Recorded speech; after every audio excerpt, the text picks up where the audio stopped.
ایران کی جانب سے امریکی اہداف پر جوابی کارروائیوں کا سلسلہ جاری ہے۔ پاسداران انقلاب نے یا رسول اللہ کے عنوان سے جوابی حملوں کی 85ویں لہر کا آغاز کر دیا ہے۔ اس دوران خطے میں امریکی اور اسرائیلی انفراسٹرکچر کو نشانہ بنانے اور 500 سے زائد امریکی فوجیوں کی ہلاکت اور زخمی ہونے کا دعویٰ کیا گیا ہے۔ پاسداران کے مطابق یہ حملے دراصل ایرانی صنعتوں سے وابستہ افراد کے لیے خراج تحسین ہے۔ اس میں طویل اور درمیانی فاصلے تک مار کرنے والے ٹھوس اور مائع ایندھن کے میزائل نظام اور جنگی ڈرونز استعمال کیے گئے تاکہ مقبوضہ علاقوں اور دیگر مقامات پر اسرائیلی اور امریکی صنعتوں کو نشانہ بنایا جا سکے۔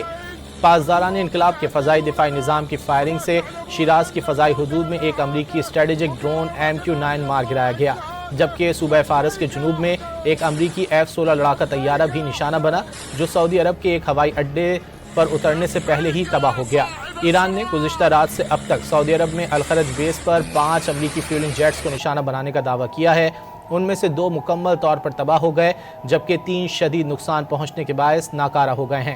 ایرانی فوجی ترجمان کے مطابق جنگ کے آغاز سے اب تک نشانہ بننے والے امریکی فیولنگ جیٹس کی کل تعداد 10 ہو گئی ہے۔ تازہ کارروائیوں کے دوران دبئی میں امریکی کمانڈروں اور فوجیوں کے ٹھکانوں کو بھی نشانہ بنایا گیا جس سے بھاری جانی نقصان ہوا۔ دبئی میں یوکرینی فوج کے اینٹی ڈرون سسٹمز کے گودام پر بھی حملہ کیا گیا۔ پاسداران انقلاب کی ایرو اسپیس فورس اور بحریہ کی مشترکہ کارروائی میں امریکہ کی مدد کے لیے موجود ڈپو تباہ کر دیا گیا ہے۔ اطلاعات کے مطابق اس مقام پر 21 یوکرینی باشندے موجود تھے۔